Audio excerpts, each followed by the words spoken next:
एक बार परम पूज्य गुरुदेव परम वंदनीय माता जी की सूक्ष्म उपस्थिति में सभी लोग गायत्री मंत्र साथ साथ। ओम भूर्भुवः स्वाहा तत्सवितुर्वरेण्यं भर्गो देवस्य धीमहि धियो यो नः प्रचोदयात्।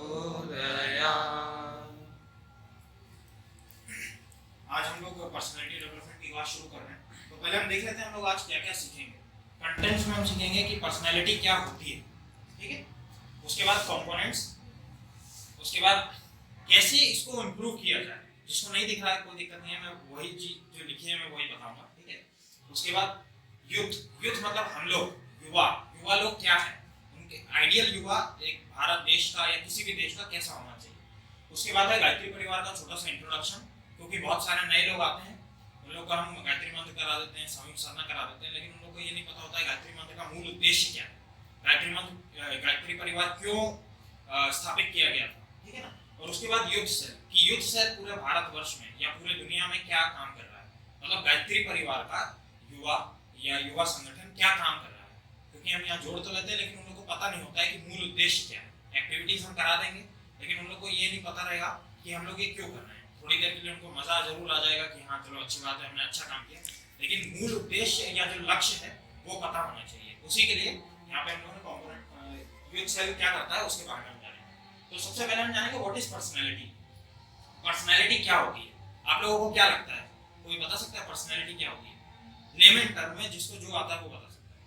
आपका व्यक्तित्व क्या होता है? आंतरिक और बाह्य आंतरिक और बाह्य चीज का विकास करना, ठीक है। और कुछ?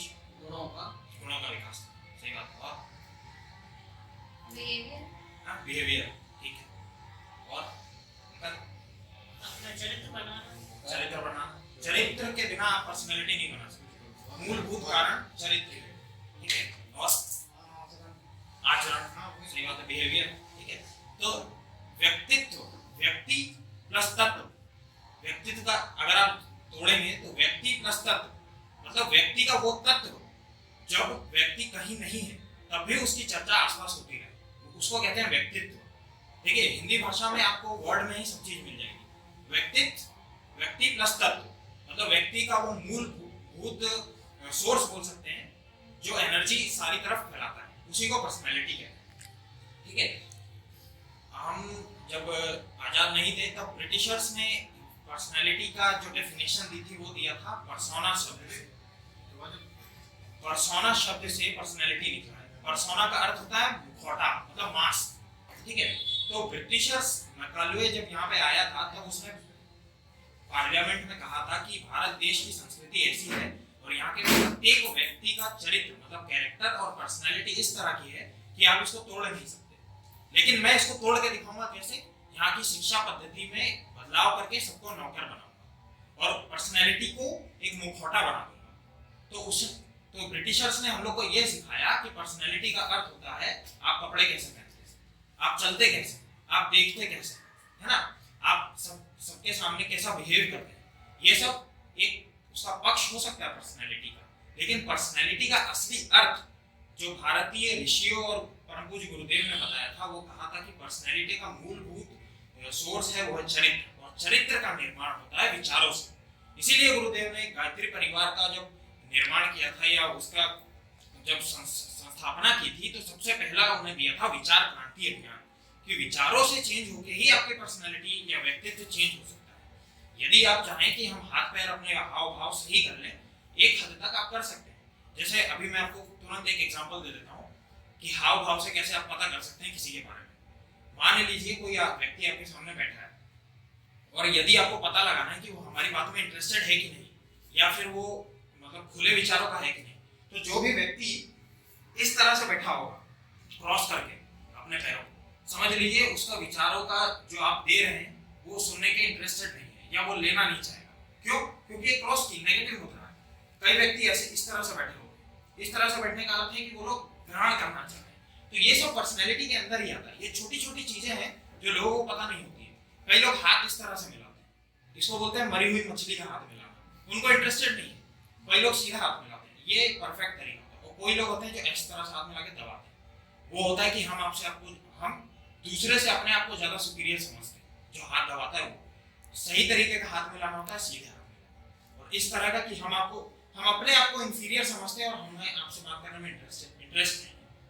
तो ये सब छोटी छोटी चीजें हैं जो पर्सनैलिटी को डिफर कर देती है। जो कोई भी आप देखिए, कोई भी महान पर्सनैलिटी जो पैदा हुई है, उनके विचार हमेशा सशक्त रहते हैं। स्वामी विवेकानंद, छत्रपति शिवाजी महाराज ने सिर्फ अपने विचारों के दम पे ही स्वराज्य का उन्हें निर्माण कर दिया था। हालांकि उनके साथ गुरु की शक्ति हमेशा रहती है, लेकिन उनका जो विचार था, उनके विचारों के कारण ही पूरा मराठा साम्राज्य खड़ा हुआ था। वहां का प्रत्येक व्यक्ति शिवाजी महाराज के लिए जान देने के लिए तैयार था। ये सब क्या था? ये व्यक्तित्व का ही रीजन था। हम लोग यहाँ पे झांसी में हैं, झांसी में इतनी महान व्यक्तित्व की नारी पैदा हुई थी जो पूरे विश्व में आज तक पैदा नहीं हुई। महारानी लक्ष्मीबाई का व्यक्तित्व आप सोचिए कितना प्रभावशाली होगा कि उन्होंने सभी नारियों को इकट्ठा करके अंग्रेजों के खिलाफ लड़वा दिया। कोई और आज तक आप इतिहास उठा के देख लीजिए, मैं तो इतिहास का छात्र हूँ, मुझे पता है, इतिहास आप उठा के देख लीजिए, कोई ऐसी नारी आज तक जिसने जन्म लिया हो कि जिसने नारियों को संगठित करके अंग्रेजों के खिलाफ लड़वा दिया। तो आप ये विश्वास कीजिए कि आपकी पर्सनैलिटी, गुरुदेव ने कहा था कि अपना मूल्य समझो और विश्वास करो कि तुम इस संसार के सबसे महत्वपूर्ण व्यक्ति हो। तो आप ये विश्वास कीजिए कि आप सबसे महत्वपूर्ण व्यक्ति हो। तो इसके लिए आपको अपना व्यक्तित्व सुधारना होगा। तो WHO ने भी आजकल की जो उनकी डेफिनेशन है पर्सनैलिटी की, पहले उनकी थी healthy mind in a healthy body, मतलब स्वस्थ शरीर, स्वस्थ मन स्वस्थ शरीर में, मतलब healthy mind in a healthy body. अब उन्होंने उसको चेंज करके कहा है कि healthy mind in a healthy body with healthy spirit. Healthy spirit अर्थात अच्छे विचार। स्पिरिट का अर्थ होता है कि आपके अंदर क्या तत्व है, मूल तत्व जो आप किसी को भी प्रभावित कर सकते हैं। तो वही WHO ने इस वक्त अपना डेफिनेशन को चेंज करते हुए उनकी रिपोर्ट में निकाला था कि स्पिरिट जिसकी अच्छी है वही अच्छी पर्सनैलिटी का मतलब उसके पास ही होती है। और स्पिरिट को एक ही तरीके से अच्छा किया जाता है जो हम अभी आपको आगे बताएंगे। अब मैं आपसे पूछना चाहूंगा कि आप लोगों की आइडियल पर्सनैलिटी क्या है? कोई भी एक, मतलब जैसे मान लीजिए किसी का फिल्म स्टार भी हो सकते हैं, किसी के नेता भी हो सकते हैं, तो कोई बताएगा अपनी? स्वामी विवेकानंद जी, ठीक है। और छोटा बस एक लाइन उनके बारे में कि क्यों वो लगती है? उनके कार्य करने की जो शैली थी वो हमें सबसे ज्यादा कार्य करने की बोलने की और मेरा सुभाष चंद्र बोस ही, क्योंकि मतलब करो या मरो, मेरे साथ ये मैं कभी टालती नहीं हूँ। मुझे जो करना होता है मैं डायरेक्ट बोल देती हूँ कि करूंगी या नहीं करूंगी, तो भी बोल देती हूँ, चाहे किसी को अच्छा लगे या बुरा। और सुभाष चंद्र बोस, स्वामी विवेकानंद और सूर्य भैया,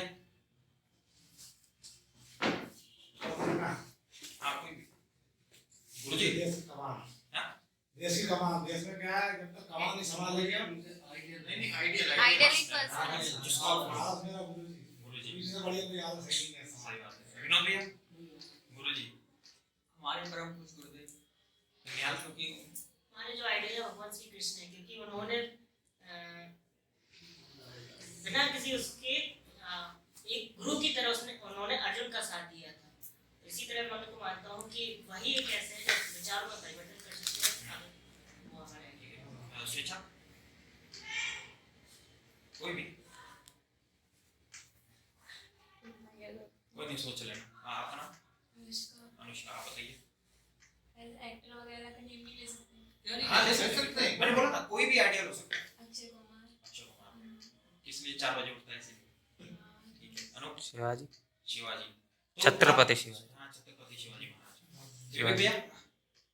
गुरुदेव। अब आप देखिए एक बहुत अच्छी चीज बाहर निकल के आई है कि जितने भी नाम यहाँ हैं, सुभाष चंद्र बोस, छत्रपति शिवाजी महाराज, स्वामी विवेकानंद, श्री कृष्ण है ना, और कौन था कुछ छूट गया, अक्षय कुमार, ठीक है। तो इन सब के जितने भी आए हैं, इन लोगों ने अपने आप को युवा अवस्था में ही साधा। गुरुजी ने युवा अवस्था में ही अपने आप को भारत के लिए अपने आप को समर्पित कर दिया था, अध्यात्म में समर्पित। छत्रपति शिवाजी ने अपने आप को युवा अवस्था में ही गुरुजी को समर्पित कर दिया था। श्री कृष्ण ने युवा अवस्था में ही ये सब काम किए थे जो कंस को मारा था और मतलब अधर्म को खत्म किया था। सुभाष चंद्र बोस ने आजाद हिंद फौज, उन्हें जो स्थापित की थी, तो वो भी युवाओं को लेकर ही थी, है ना। अक्षय कुमार है, अक्षय कुमार ने भी अपनी जवानी में मेहनत की होगी।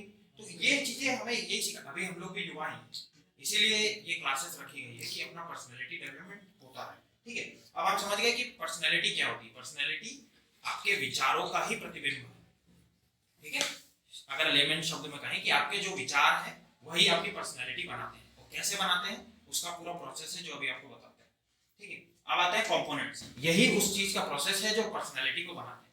तो 4 कंपोनेंट्स होते हैं पर्सनैलिटी बनाने, व्यक्तित्व बनाने के। थॉट्स मतलब विचार, जैसा कि मैंने कहा, ठीक है। उसके बाद आते हैं एक्शंस, उसके बाद आता है आपका सबकॉन्शियस माइंड, उसके बाद आता है कैरेक्टर। तो सबसे पहले आता है आपका थॉट्स। विचार आपके जब सही होंगे, जब पॉजिटिव, किसी के पास आप जाएंगे आपको तुरंत पता चल जाता है कि यार ये व्यक्ति नेगेटिव है या पॉजिटिव है, ये आपको पता चल जाता है। कोई बोलेगा नहीं आपको, लेकिन आपको अंदर से लगने लगता है कि इस तरह के हैं।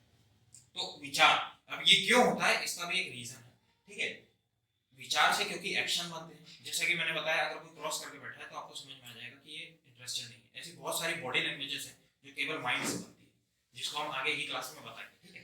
तो जब एक्शंस जब होते हैं तो आदमी को पता चल जाता है कि इसका किस तरह का थॉट प्रोसेस पीछे चल रहा है।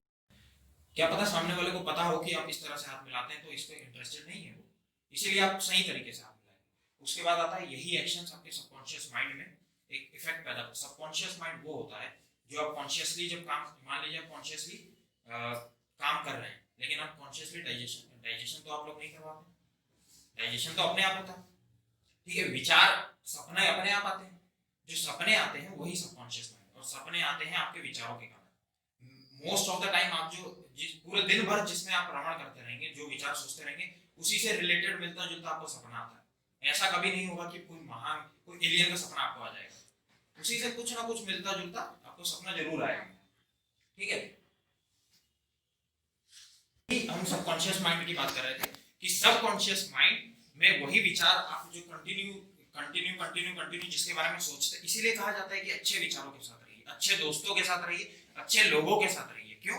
क्योंकि वो धीरे धीरे आपके सबकॉन्शियस माइंड को इफेक्ट करते हैं, जो ओवरऑल आपकी पर्सनालिटी को इफेक्ट करने लगता है। लास्ट जो आता है आपका कैरेक्टर, चरित्र। चरित्र, चर और इत्र। चर मतलब होता है चलना और इत्र मतलब होता है सुगंध, समझ गए। चरित्र भी यही है, चर और इत्र। आप यहाँ खड़े हैं लेकिन आपके चरित्र की खुशबू सारे देश में, सारे विदेश में। स्वामी विवेकानंद एक ही जगह थे लेकिन उनके चरित्र की खुशबू सारे विदेश में पहुंच गई थी, वही होता है चरित्र। तो इसी तरह से जब आपके विचार अच्छे होंगे वो आपके एक्शंस को डिफाइन करेंगे, और आपके एक्शंस आपके सबकॉन्शियस माइंड को डिफाइन करेंगे, जो आपका चरित्र बनाएंगे।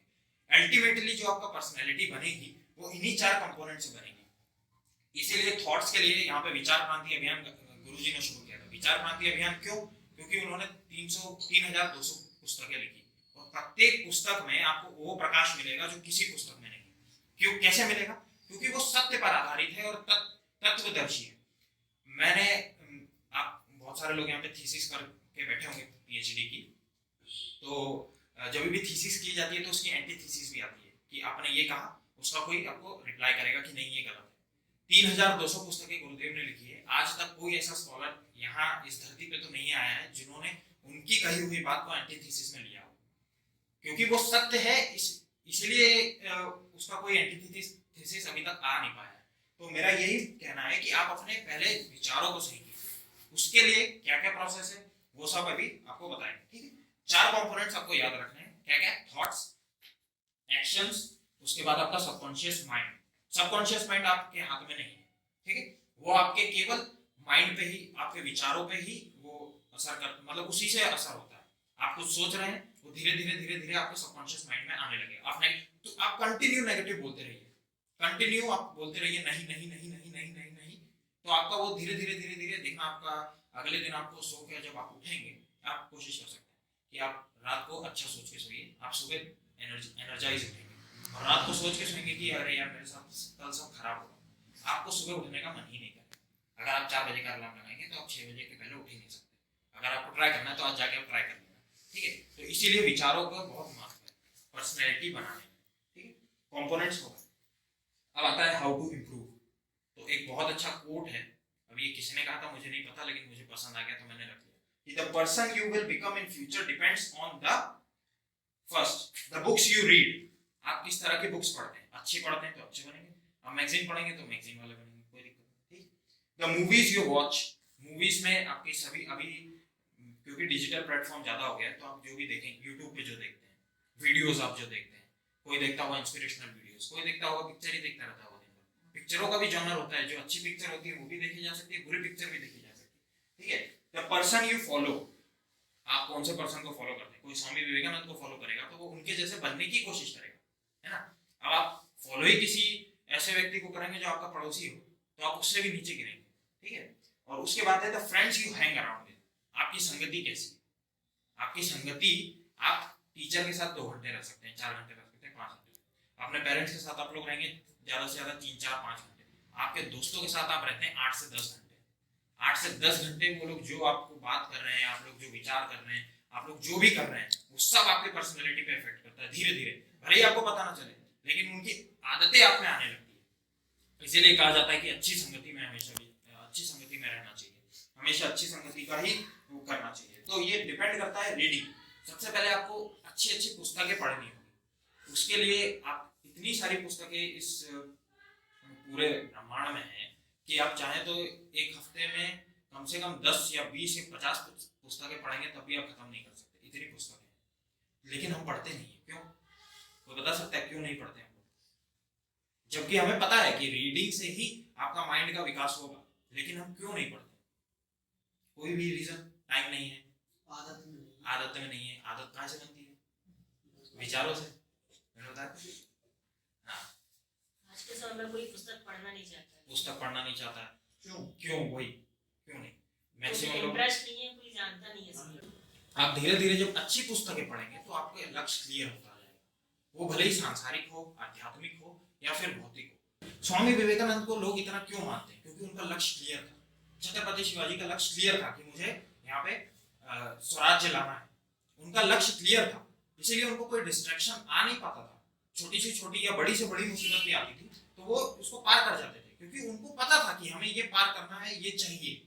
ठीक है ना, इसीलिए कोई भी लक्ष्य, आपका ये लक्ष्य हो सकता है कि 30 साल तक मुझे पैसा कमा के अपना फ्री होना, ये हो सकता है, इसमें कोई बुरी बात नहीं है। गुरु जी ने भी कहा है कि धन का उपार्जन करना बिल्कुल बुरी बात नहीं, धन का प्रचुर मात्रा में उपार्जन करना चाहिए और 100 हाथों से कमाना चाहिए, लेकिन 1000 हाथों से समाज में लगाना भी चाहिए, समाज निर्माण में लगाना भी चाहिए। आपको अगर समाज ने 10 रुपया दिया है तो आप उसको 5 रुपए तो दीजिए, आपका ये कर्तव्य बनता है। तो ये सब छोटी छोटी चीजें ही आपकी ओवरऑल पर्सनैलिटी को डेवलप करेगी। तो हाउ टू इम्प्रूव में सबसे पहले आता है रीडिंग। आप अच्छी अच्छी पुस्तकें पढ़िए। यहाँ पे हम लोग अभी छोटी सी लाइब्रेरी यहाँ पे खोलने जा रहे हैं, यही वाले रूम में, वो फ्री लाइब्रेरी रहेगी, जिसको आना आ सकता है, पढ़ सकता है। उसके लिए मंदिर से भी बात चल रही है। ठीक है, 3200 पुस्तकें हैं। हालांकि यहाँ पे 3200 पुस्तकें पूरी है नहीं, और मुझे लगता भी नहीं है कि शांति कुंज और मथुरा को छोड़कर कहीं और होगी, है ना। बहुत आवलखेड़ा में भी नहीं है। 3200 पुस्तकें बहुत होगी। तो आपको इंडेक्स दे दिया जाएगा, आपको जो भी पुस्तकें उसमें से पसंद आए वो आप पढ़ सकते हैं, उसको फ्री है बिल्कुल। ठीक है, सेकंड आता है बिहेवियरियल स्पिरिचुअलिज्म। तो सबसे पहले तो आदमी आध्यात्म के नाम से डर जाता है। आजकल के युवा, हम लोग जब भी कहीं भी जाते हैं तो सबसे पहले बोलते हैं यार आओ मंदिर आओ, तो वो डर जाता है कि यार हमसे पूजा पाठ कराने लगेंगे, हमें पीला कुर्ता पहना देंगे, हमें बैठा देंगे ध्यान कराने। तो गुरुदेव ने कहा था कि आप युवाओं को जोड़ो तो बिहेवियरियल स्पिरिचुअलिज्म से जोड़ो, मतलब व्यवहारिक अध्यात्मवाद से जोड़ो। व्यवहारिक अध्यात्मवाद क्या है? आपको पूजा करने की, दिन भर पूजा करने की कोई जरूरत नहीं है। आप 10 बार तो गायत्री मंत्र पढ़ सकते हैं, दिन में 4 बार तो गायत्री मंत्र पढ़ सकते हैं, बस उतना कीजिए। गायत्री मंत्र क्यों पढ़ना है ये भी आगे की क्लासेस में बताया जाएगा, क्यों होता है उससे ये भी बताया जाएगा। लेकिन लेमन शब्द में गायत्री मंत्र सिर्फ ये है कि आपकी बुद्धि का विकास करेगा। बुद्धि का विकास आपके पर्सनैलिटी, आपके बिजनेस, आपके करियर, आपके लव लाइफ, आपकी मैरिज, आपकी कोई भी एस्पेक्ट हो लाइफ का, वहां पे काम जरूर आए। तो इसीलिए गायत्री मंत्र पढ़ने को यहाँ पे जोर दिया जाता है। ठीक है, तो बिहेवियरल स्पिरिचुअलिज्म यही है कि आप क्या करते हैं। छोटे छोटे जो स्पिरिचुअलिज्म का जो मूल केंद्र है वो है दूसरों की सेवा करना और खुद को उस सेवा के द्वारा अपने आप को ऊंचा उठाना। इससे ज्यादा कुछ नहीं है स्पिरिचुअलिज्म।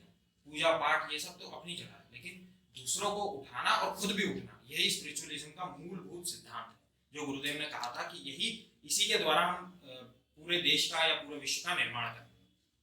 तो बिहेवियरल स्पिरिचुअलिज्म पे आगे और क्लासेस होगी जो पर्टिकुलरली सिर्फ उसी पे फोकस्ड होगी। और यहाँ पे एक चीज और निकल के आई है कि यहाँ पे सिर्फ मैं या कोई भी पर्टिकुलर पर्सन क्लास नहीं लेगा, हर क्लास में पर्सन चेंज होता रहेगा, उसको एक एक टॉपिक दे दिया जाएगा, वो आके यहाँ पे क्लास लेगा। क्यों? क्योंकि अगर सिर्फ मैं ही बोलता रहूंगा तो मेरा ही विकास होता रहेगा, आप लोग तो बैठे हैं, है कि नहीं?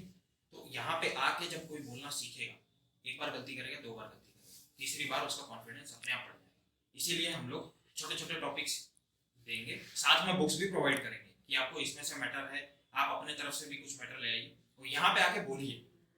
हर क्लास में ये हमारी श्रृंखला चलती रहेगी, बोलेंगे, एक्टिविटीज कुछ होंगी जो पर्सनालिटी को अच्छे से डेवलप करेगी, ठीक है ना? तो ये नहीं है कि यहाँ पे सिर्फ भाषणबाजी होगी, यहाँ पे पूरी तरह से वही होगा जो पूरी तरह से आप यहाँ पे आइए, कम से कम आपके 2 से 3 महीने के अंदर आप खुद महसूस करने लगेंगे हमारा कॉन्फिडेंस ऊंचा हो गया, हमारा कॉन्फिडेंस बढ़ गया, सेल्फ कॉन्फिडेंस में कुछ ना कुछ थोड़ा बहुत सुधार आया। तो यही बिहेवियरल स्पिरिचुअलिज्म है। लास्ट है कि पीपल यू आर विद, जैसे मैंने कहा कि आपकी संगति जिस तरह की होगी उसी तरह के आपका आसपास का सराउंडिंग्स होगी, ठीक है ना? उसके बाद आता है कंटिन्यूअसली अटैकिंग योर फियर्स। जैसा कि मैंने बताया, किसी को बोलने से डर लगता है, कितने लोग हैं जो स्टेज पे आके बोल नहीं पाते। हमारे देशबंधु भैया हमको बता रहे थे कि एक बार वो कहीं गए थे कथा करने, उनके माइक उनके सामने रख दिया, तो वैसे तो वो बहुत अच्छा बोलते, लेकिन जब वो माइक उनके सामने आया तो बोल रहा मुझे सिर्फ इतना ही डिस्टेंस दिख रहा था, सामने बहुत तो मुझे कुछ समझ नहीं आ रहा था और मैं कुछ बोल भी नहीं पाया। तो उतने बड़े स्पीकर जब कुछ नहीं बोल पाए तो अपन लोग तो फिर भी छोटे मोटे हैं, तो वो धीरे धीरे उन्होंने कहा था धीरे धीरे मैंने अपने आप को डेवलप किया। तो हम लोग यही चाहते हैं कि जितने भी युवा यहाँ आए तो धीरे धीरे अपने आप को डेवलप करें, क्योंकि कल को अगर आप यहाँ से कहीं जाते हैं गायत्री परिवार को रिप्रेजेंट करने, तो ये ना हो कि इस तरह से आप बोले कि सामने वाला आपकी बात समझ ना पाए, है ना? आप पूरी तरह थोड़े ही भले ही वो समझे, लेकिन ये समझे कि गायत्री परिवार का व्यक्ति कोई आया था और थोड़ा सा प्रभाव हम पे छोड़ के गया, तो वो बार बार आपको बुलाना चाहिए, ठीक? तो यही आपके कंटिन्यूअसली अटैकिंग योर फियर और being aware of your thoughts. ये सबसे इंपॉर्टेंट चीज है, being aware of your thoughts, कि आपके अंदर पहले कैसे विचार आ रहे हैं, कहीं ये खराब विचार तो नहीं आ रहे हैं, नेगेटिव तो नहीं आ रहे हैं। नेगेटिव का क्या अर्थ है कि आप सोच रहे हैं, यार मान लीजिए आप अपने करियर के बारे में सोच रहे हैं और ये सोचने लगे कि मेरे को लग नहीं रहा है कि मेरा हो पाएगा। ये विचार आते ही आपका पूरा सिस्टम नेगेटिव, नहीं जो शब्द है वो आपके पूरे सिस्टम में पूरा नेगेटिव हार्मोन्स छोड़ देता है। वो हार्मोन्स का नाम मुझे ठीक से याद नहीं आ रहा, लेकिन वो पूरा नेगेटिव हो जाता है आपका शरीर। नहीं शब्द सुनते ही आपकी एनर्जी पूरी डाउन हो जाती है। कभी भी आप नहीं सुनेंगे आपको लगेगा आप तो बैठ गए, और अंदर से आप हाँ बोलते रहेंगे कि मैं कर सकता हूँ, ये कर सकती हूँ। तो वो आपके इफेक्ट करता है चेहरे पे। एक बहुत अच्छा साइंटिफिक अभी रिसर्च हुआ था जो मुझे अभी तुरंत याद आ गया कि आप लोग सबको पता है कि 75% धरती पे वाटर है, शरीर में 75% पानी है, ठीक है? तो साइंटिस्ट ने क्या किया, 2 इस तरह की बोतल ली, कांच की बोतल ली, उसमें पानी भर के रख दिया। अब उन लोगों ने क्या किया, दोनों कांच अलग अलग रखा था, एक पे कंटिन्यूअसली उन्होंने नेगेटिव वर्ड्स का प्रयोग किया कि तुम कुछ नहीं कर सकते, तुम गधे हो, ये वो जो भी उन्होंने नेगेटिव बोला वो बोला। एक पे कंटिन्यूअसली पॉजिटिव बोला कि yes you can do it, ठीक है ना, आप कर सकते हैं, है ना, और आप बहुत अच्छे, यू आर द ग्रेटेस्ट, ठीक है, इस तरह से बोला गया। तो एक हफ्ते बाद क्या हुआ, जो पानी खराब वाले में था, आप बताइए क्या हुआ होगा उसको, जो खराब, जिसको नेगेटिव कंटिन्यूअसली बोला गया, वो पानी कैसा हो गया, गंदा हो गया होगा, कीड़े वेड़े हो गए, वो पूरा काला हो गया और उसमें जर्म्स पैदा हो गए, ठीक है? और जिसको कंटिन्यूअसली बोला गया था वो पानी में से सड़ जाता है, अगर आप पानी को ऐसे रख दे कंटेन करके, पानी सड़ने लगता है, बदबू आने लगती है। लेकिन जब उस पानी को देखा गया तो वो पानी वैसा का वैसा, उसमें कोई असर नहीं हुआ। तो अब मैं इससे क्या रिलेट कर रहा हूँ, पानी से आप ये रिलेट कीजिए, 75% हमारी बॉडी में क्या है, पानी। आप कंटिन्यूअसली अपनी बॉडी में नहीं नेगेटिव बोलते रहेंगे, आपकी बॉडी में क्या होगा, पानी तो है ही, वो भी सड़ेगी, वही विचार आपके खराब होंगे। इसीलिए कहा जाता है अच्छे विचारों में। ये चीज साइंटिफिक है, अगर आप YouTube पे कभी डाल के देखें तो आपको मिल जाएगा, ये साइंटिफिक रिसर्च पेपर है, और यहाँ का नहीं, ये विदेशों में किया गया है। इसीलिए, और उन लोग ने ये माना भी कि भारत की संस्कृति इसलिए महान थी क्योंकि वो कंटिन्यूअसली पॉजिटिव बोलने को कहते थे। इसीलिए आपसे कहा जाता है कि हमेशा पॉजिटिव रहिए, और पर्सनैलिटी इसी पॉजिटिव, आपकी पर्सनैलिटी केवल पॉजिटिविटी से ही, सकारात्मकता से ही प्रभावित, मतलब क्या बोलते हैं उसको, मैग्नेटिक बनी। गुरुदेव ने कहा था कि पर्सनैलिटी या व्यक्तित्व एक ऐसा चुंबक है जो अपने स्तर के साधन, सामग्री और सहयोग को खींच लाता है अपने स्तर के। आपको उस लेवल को ऊंचा ले जाना होगा, तभी आपका वो जो भी आप चाहते हैं सहयोग या साधन वो सब आपके पास आ पाएंगे। ठीक है, तो ये हो गया आपका अवेयरनेस ऑफ थॉट्स में कंटिन्यूअसली अवेयर रहे आप। फिर आता है, अब ये हो गया हमारा पर्सनैलिटी का सेक्शन, जो कंटिन्यूअसली हम अभी इसको अगले 2-3 महीने तक हर संडे या हर दूसरे तीसरे संडे को हम लोग करते रहेंगे और छोटी छोटी एक्टिविटीज जरूर करेंगे इसमें, है ना। युवा क्या है, किसी को बता सकता है यूथ क्या होता है? युवा, कोई भी युवा वो है जो हर चुनौती से लड़ जाता है। युवा वो जो हर चुनौती से लड़ जाता है, और मतलब वो जो किसी भी चीज को ठान ले तो तन मन धन हर चीज से करने को तैयार रहता है। ठीक है, और एक कविता है,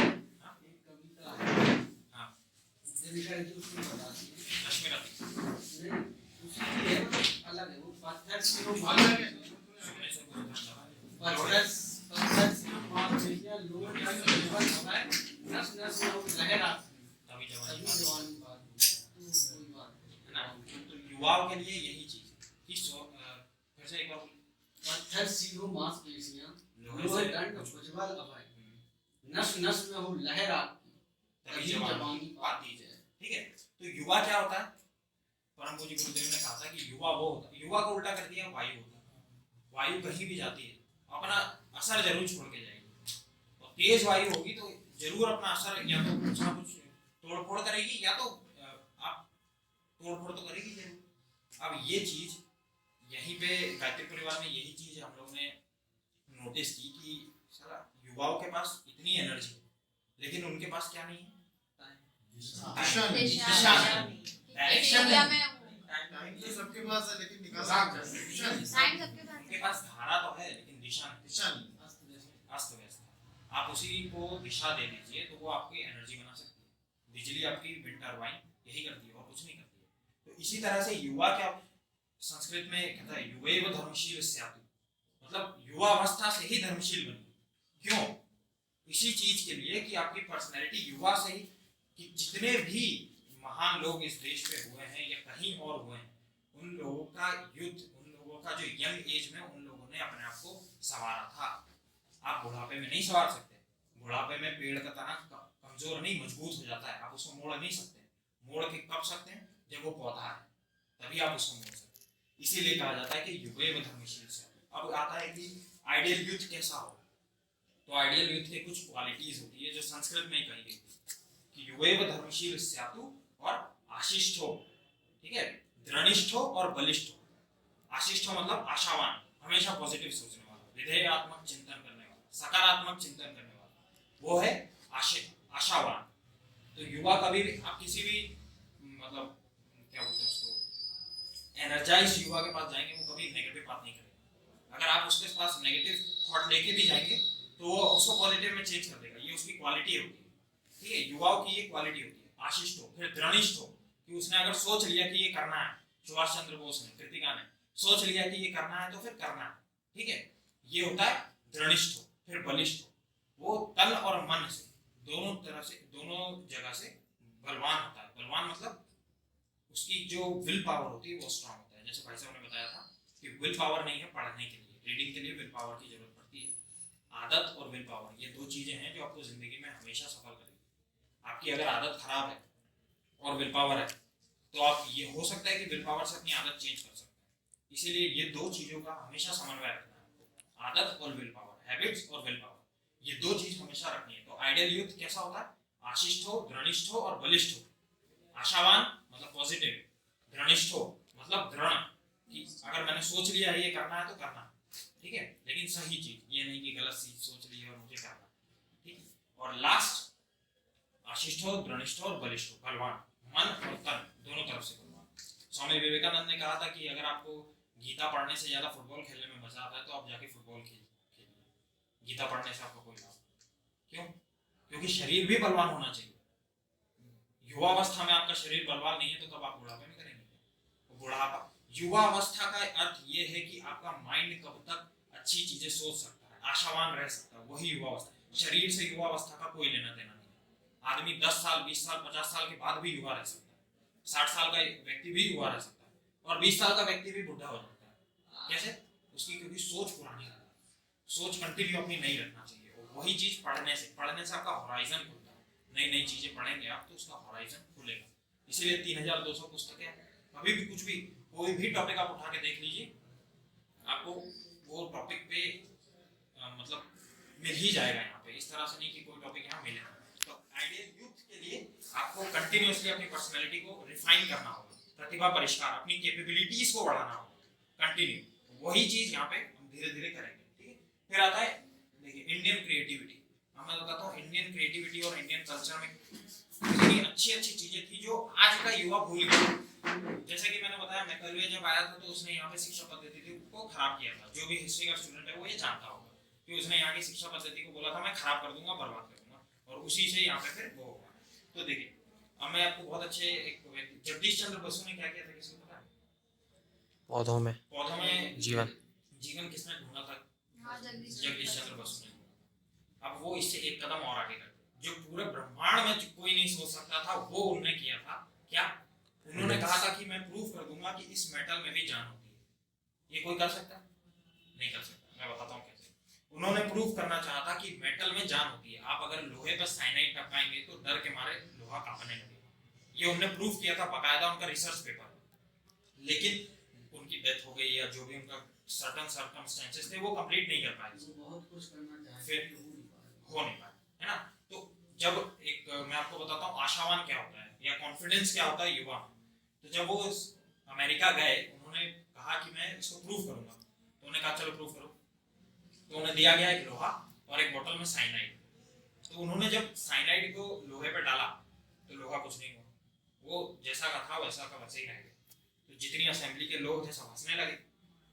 जगदीश चंद्र बसु ने क्या किया, देखा कि कुछ नहीं हो रहा, तो उन्होंने वो बोतल ली साइनाइड की और पी। वो जो बोतल में उनका लिक्विड था वो उन्होंने पी लिया। तो उनको लगा कि यार साइनाइड होता है जहर, तुरंत वो जहर असर कर देता, 2 मिनट भी नहीं लगते मरने में।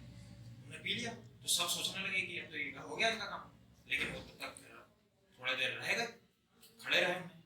तो फिर लोगों ने उनसे पूछा कि आपने साइनाइड पी लिया, आपको कैसे कुछ नहीं हुआ? तो उन्होंने ये कहा कि इसमें साइनाइड नहीं था, मुझे अपने पेपर पे और मुझे अपने करे हुए पे इतना विश्वास है, इतना आत्मविश्वास, इतना कॉन्फिडेंस है कि अगर ये साइनाइड होता तो ये लोहा जरूर का होता। तो उन्होंने इसलिए, ये पानी है या कोई और लिक्विड है जिसके कारण ये कांपा नहीं, आप रियल साइनाइड अभी बुला लीजिए और मैं उसको डाल के दिखा दूंगा, ये कांपने लगेगा। और उन्होंने जो भी प्यून था उससे पूछा भी कि क्या ये साइनाइड है क्या, तो उसने बोला नहीं, मैंने चेंज कर दिया था, ये पानी। तो जब रियल साइनाइड लाया गया उस पर डाला गया तो उन्होंने जैसा कहा था कि वो लोहा कांपने लगा। तो इसी को प्रूव करते करते उनकी शायद सर्कमस्टेंसेस में कुछ हो गया उनको, लेकिन वो इसको पूरी तरह से प्रूव ना कर पाए। ऐसी कितनी ही चीजें हैं जो युवाओं के लिए अभी भी खाली छूटी हुई है, और ये केवल भारतीय संस्कृति ही पूरा कर सकती है। आप देश विदेश में कहीं भी चले जाइए, ये चीजें कोई प्रूव नहीं कर सकता। प्लांट में जान होती है, भारत में प्रूव हुआ था। क्यों प्रूव हुआ था? क्योंकि आदमी सोचता था, क्रिएटिव था उस टाइम।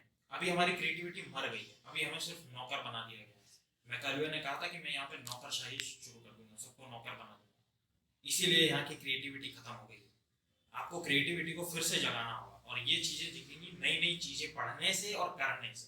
इसीलिए यहाँ पे यूथ सेल जो है, अब उसके हम थोड़ी सी क्या क्या काम करता है वो भी दिखाएंगे, मतलब क्या काम हमने किए हैं और ऑल ओवर इंडिया में क्या काम चल रहे हैं वो। साथ ही गायत्री परिवार का जो उद्देश्य है वो क्यों है, और गायत्री परिवार कैसे आपकी पर्सनालिटी को डेवलप कर सकता है। ठीक है, ये नहीं कि गायत्री परिवार सिर्फ स्पिरिचुअलिज्म काम करता है, वो आपकी धीरे धीरे पर्सनालिटी भी डेवलप करेगा। मैं दिखाता हूँ। गायत्री परिवार फाउंडेड बाय पंडित श्री राम शर्मा आचार्य। पंडित श्री राम शर्मा आचार्य का जन्म हुआ था आवलखेड़ा में 20 सितंबर 1911 में। तो उनका जन्म हुआ था। उसके बाद उन्होंने भारतीय स्वतंत्रता संग्राम में भी काम किया। ठीक है, उनको श्री राम मत्त के नाम से जाना जाता था। जो उन्होंने संपादकीय का भी काम किया है, कई बार जेल भी गए इसी स्वतंत्रता संग्राम में, कई बार अंग्रेजों से मार भी खाई है। ठीक है, और 15 वर्ष की उम्र में उन्हें दादा गुरु ने दीपक की लॉ में से आदेश दिया था कि तुम्हें 24 लाख के 24 महापुरुष चरण का है गायत्री, और केवल जौ की रोटी और छाछ पे रहना है, और एकाशन व्रत करना, मतलब दिन में एक बार जौ की रोटी और छाछ, और कुछ नहीं खाना है। और साथ में अखंड ज्योति अभी भी हरिद्वार में है, वहां पे आप जाके दर्शन कर सकते हैं। और साथ ही स्वतंत्रता संग्राम में भी भाग लेना है, बाकी आगे का हम बताते हैं। तो उन्होंने जब ये सब किया तो धीरे धीरे उनके जो 24 साल जब हो गए, अपना महापुरुष जन्म हो गया था, उसके बाद उन्होंने युग निर्माण योजना, इस गायत्री परिवार को जो उद्देश्य था वो था युग निर्माण योजना, कि हम युग का निर्माण करेंगे। तो उन्होंने कहा एम्स कि मनुष्य में देवत्व का उदय कैसे करेंगे हम युग का निर्माण, मनुष्य में देवत्व का उदय। स्वामी विवेकानंद की भी यही आइडियोलॉजी थी। अगर उनसे पूछा गया, उनसे किसी ने पूछा कि आपकी आइडियोलॉजी, आपकी लाइफ को हम कुछ शब्दों में अगर बयान करना चाहें तो वो किस तरह से करेंगे, तो उन्होंने कहा था कि manifestation of divinity in man, कि मनुष्य में देवत्व का उदय, यही मेरे आइडियल, यही मेरा एम। तो वही चीज है मनुष्य में देवत्व का उदय। गुरुदेव ने कहा देवत्व का उदय अर्थात अच्छे एटीट्यूड, अच्छी पर्सनैलिटी और अच्छी क्वालिटीज का उदय, यही मनुष्य में देवत्व का उदय। और धरती पे स्वर्ग का अवतरण, स्वर्ग कोई जगह नहीं है। गुरुदेव ने कहा था स्वर्ग और नर्क कोई जगह नहीं है, प्रत्येक मनुष्य का अपना बनाया हुआ जहान है, प्रत्येक मनुष्य का अपना बनाया हुआ जहान है, और वह उस जहान में विचरण करता है। तो वो जहान कहाँ है, वो दिमाग में है। स्वर्ग कोई जगह नहीं है। आप अगर अच्छा सोचेंगे तो यही जगह आपके लिए स्वर्ग बन जाएगी, और आप सोचते रहिए बुरा तो यही चीज आपके लिए नर्क बन जाएगी। तो जब आप में देवत्व की क्वालिटीज, अच्छी क्वालिटीज, परोपकार की, दूसरों की मदद करने की, है ना, अपने लिए कुछ करने की, समाज के लिए कुछ करने की, तो धरती पर स्वर्ग आ जाएगा। तो यही दो उद्देश्य हैं जो गायत्री परिवार की स्थापना की थी। एक लास्ट उद्देश्य हो रहा है कि वसुदेव कुटुंबकम, कि सारा विश्व हमारा परिवार है, वसुदेव कुटुंबकम। ये छांदोग्य ने उपनिषद से लिया गया था। ठीक है, तो युग निर्माण अब कैसे होगा? गुरुदेव ने 3 सूत्र दिए थे। व्यक्ति निर्माण, जो हम यहाँ पे अभी क्लास कर रहे हैं, पर्सनालिटी डेवलपमेंट। व्यक्ति निर्माण के बाद आप खुद का निर्माण करेंगे, फिर तो परिवार का निर्माण करेंगे। निर्माण मतलब कि अच्छी क्वालिटीज हमें जगाना। तो व्यक्ति निर्माण, परिवार निर्माण, फिर लास्ट में आता है आपका समाज निर्माण। आप खुद समझ लीजिए, खुद आप अपना खुद की पर्सनालिटी आपकी नहीं है, और आप जाके समाज में अगर कुछ बोलेंगे तो आपका उतना प्रभाव नहीं पड़ेगा। लेकिन आपका खुद की पर्सनालिटी है, व्यक्ति निर्माण खुद का है, फिर आपने परिवार का निर्माण किया, उसके बाद समाज का निर्माण किया, तो आपकी बात मानी जाएगी। इसीलिए उन्होंने सबसे पहले रखा था व्यक्ति निर्माण। और व्यक्ति निर्माण के कुछ उन्होंने सूत्र बताए थे। साधना, ठीक है, साधना के अंदर आता है आपका जो भी आपकी जो लाइफ का रूटीन है वो एक तरह से सही हो। ये नहीं हो 10 बजे, 12 बजे, 1 बजे, 2 बजे सो रहे हैं, 11 बजे उठना है सुबह, ये नहीं। इसी तरह से स्वाध्याय जो मैंने कहा था, रीडिंग बहुत जरूरी है। Today a reader, tomorrow a leader. जो आज पढ़ता है वो कल ही नेतृत्व कर सकता है, बिना पढ़े आप नेतृत्व नहीं कर सकते। फिर आता है संयम। इसके अंदर बहुत सारी चीजें हैं जो हम अभी अगली क्लास में या किसी और क्लास में डिफाइन करेंगे, लेकिन ये लेमन टर्म में अभी इतना ही समझा सकता है कि संयम ये होता है कि कंट्रोल, आपका विचार कंट्रोल हो, आपका मन कंट्रोल हो, आपका पैसे जैसे आप खर्च करते हैं वो कंट्रोल हो, आपका टाइम मैनेजमेंट। सबसे ज्यादा युवाओं में आजकल जो होता है वो खराब होता है, टाइम उनका वेस्ट करता है, कोई मतलब नहीं, उनके पास मोबाइल चलाते रहते हैं या कुछ भी करते हैं।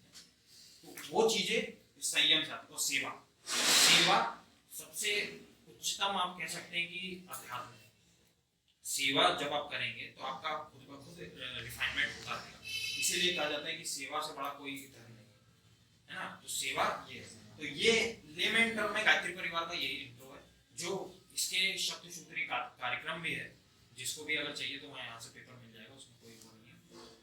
और धीरे धीरे हम लोग इसको जैसे मान लीजिए कोई भी नेक्स्ट क्लास में गायत्री परिवार को या किसी को भी उसका पूरा प्रेजेंटेशन जो देना चाहे वो दे सकता है यहाँ पे, कोई ठीक है। लास्ट आता है यूथ सेल। अब हम लोग यूथ सेल क्या काम कर रहा है, झांसी में क्या काम किया और पूरे देश विदेश में क्या काम कर रहा है। तो यूथ सेल का जो शांति, इसके 2 से मैं बताना भूल गया कि गायत्री परिवार का जो 2 सेंटर मेन है, एक है मथुरा जहाँ से अपनी सारी पुस्तकें छपती हैं, और शांति कुंज में क्या है, शांति कुंज में मेन हेड है जहाँ से सारे निर्देश आते हैं। वहीं पे गुरुदेव माता जी भी रहते हैं, ठीक है। अब आता है यूथ सेल क्या करता है। वहीं दिया करके उन लोगों ने एक अपना युवाओं का संगठन बनाया है कि डिवाइन इंडिया यूथ एसोसिएशन, ठीक है। वही उसी का सब पार्ट यहाँ झांसी में यही है। जो यूथ सेल हम बोलते हैं, यूथ सेल इसलिए अभी कहा जाता है क्योंकि उसको अभी हम दिया बोल नहीं सकते पूरी तरह से, उसके लिए कुछ सर्टेन पैरामीटर्स है जो हम अभी कंप्लीट करने वाले हैं। तो दिया, divine India youth association, youth branch of Gayatri परिवार। अभी क्या क्या काम करते हैं कि मिशन क्या है, creating divine India by harnessing इनेट potential of youth through training and workshop. कि आपके अंदर जो पोटेंशियल है, स्वामी विवेकानंद ने कहा था कि each soul is potentially divine, हर आत्मा एक देवत्व का अपने अंदर लेके आए। तो सभी के अंदर देवत्व है, सभी के अंदर अच्छे गुण हैं, उसी को हमको बस बाहर निकालना, वही काम दिया करती है। उसके बाद क्या करती है, ये सोशल अवेयरनेस और साथ साथ बहुत सारे स्पिरिचुअल थिंग्स भी करती है ना। और इनके हम लोग के युवाओं के लिए हम लोग ने जो प्लान किया था वो था कि स्वस्थ युवा सबल राष्ट्र, स्वस्थ युवा रहेगा तभी राष्ट्र सबल बनेगा, ठीक है। फिर है शालीन युवा, मतलब कर्टियस, शालीन युवा श्रेष्ठ राष्ट्र, और स्वावलंबी युवा मतलब जो भी है हमारे एंटरप्रेन्योरशिप, जैसे आजकल प्रधानमंत्री मोदी भी कह रहे हैं कि आत्मनिर्भर बनिए, वही स्वावलंबी युवा संपन्न राष्ट्र। और उसके बाद है सेवा भावी युवा सुखी राष्ट्र। तो इसी तरह से हम लोग का ये मोटो है जो चल रहा है, ये चार चीजों को लेके युवाओं को हम इन चार गुणों में विकसित कर दें तो राष्ट्र अपने आप विकसित हो जाएगा। हमें राष्ट्र को विकसित नहीं करना, हमें युवाओं को विकसित करना है। उसी के लिए ये सब हम लोग यहाँ पे प्रोग्राम छोटे छोटे चला रहे हैं। अब प्रोग्राम्स यहाँ पे आते हैं, ऑल इंडिया प्रोग्राम जो मैं बता रहा हूँ, फिर झांसी का भी बताऊंगा। तो यूथ सेल जो यहाँ पे झांसी में है वो कंटिन्यूसली कम से कम 2 साल तो हो ही गए हैं, 2 साल से यहाँ पे काम कर रहा है, जो छोटे छोटे अभी प्रोग्राम कर रहा है। और जो पूरे इंडिया में दिया का है उसमें बहुत सारे प्रोग्राम चल रहे हैं, जैसे भागीरथी जलाभिषेक अभियान, ये वाटर कंजर्वेशन के ऊपर है, ठीक है। उसके बाद है ट्री प्लांटेशन मूवमेंट, अभी हाल ही में ट्री प्लांटेशन कोरोना वायरस के टाइम भी हुआ था, है ना। उसके बाद है अपना शिक्षा और विद्या को लेकर बाल संस्कारशाला, बच्चों को बचपन से ही अच्छे संस्कार हम लोग देना चाहते हैं। यहाँ पे लोहापीठा बस्ती है पीछे, शायद ITI के पीछे, वहाँ पे बाल संस्कारशाला हम लोग की चल रही थी। वहाँ पे आप यकीन नहीं मानेंगे, पहले बच्चे इस तरह से आते थे बिना नहाए धोए, अब इस तरह से आने की वो नहा धो के आते हैं। उनको पता है कि हमारे लिए अच्छी चीजें हैं, तो वो गायत्री मंत्र पढ़ के और गायत्री मंत्र पढ़ा के सुनाते हैं। पहले उनको पढ़ना लिखना कुछ नहीं आता था, अब गायत्री मंत्र और थोड़ी बहुत अच्छी चीजें उनमें डेवलप होने लगी, ठीक है। ये हो गया हमारा बाल संस्कार। कृतिका भी बाल संस्कारशाला चलाती है, वो चलता है, ठीक है। उसके बाद ग्राम तीर्थ योजना, हम लोग अभी गाँव गाँव गए थे, सभी युवाओं, हम लोग गाँव गए तो हम लोग को इतना दुख हुआ कि युवाएं वहाँ पे इतने हैं, प्रचुर मात्रा में वहाँ पे प्रतिभा है, लेकिन वो केवल बीड़ी सिगरेट और ताश में बिजी है। यही चीजें हम लोग, बहुत दुख होता हम लोग जब वहाँ गए थे। और 3-4 लोगों को हमने उठाने की कोशिश भी की थी, तो 3-4 लोग उठ भी गए थे। और आप ये मानिए कि गांव से प्रतिभा निकल सकती है, यहाँ पे विकसित हो सकती है, लेकिन निकलेगी गांव से। इसलिए हमें गांव को आदर्श ग्राम तीर्थ योजना हम लोगों ने वहां से आया था निर्देश कि आप गांव गांव जाके युवाओं को जगाओ। इसीलिए हमने वहां पे भी छोटे छोटे, अभी मेरे ख्याल से सिमराह और राजापुर में 2 युवा मंडल बन चुके हैं जिनको कंटिन्यू। उसके बाद है de addiction movement, de addiction मतलब व्यसन मुक्ति अभियान। व्यसन मुक्ति अभियान तो ये तो युवाओं में आजकल इतना हो गया है कि व्यसन, हम उसके बिना जैसे जीवन ही नहीं है। इसीलिए उन लोग को इससे हानि है, उनको पता है, लेकिन वो क्यों करते हैं, केवल मजे के लिए, अपने दोस्तों को दिखाने के लिए। तो उसी के लिए हम लोग इस मूवमेंट्स चला रहे हैं कि उन लोग को अवेयरनेस पहुंचे कि यार ये सब ना किया जाए, इसकी जगह आप अच्छा काम कीजिए, ठीक है।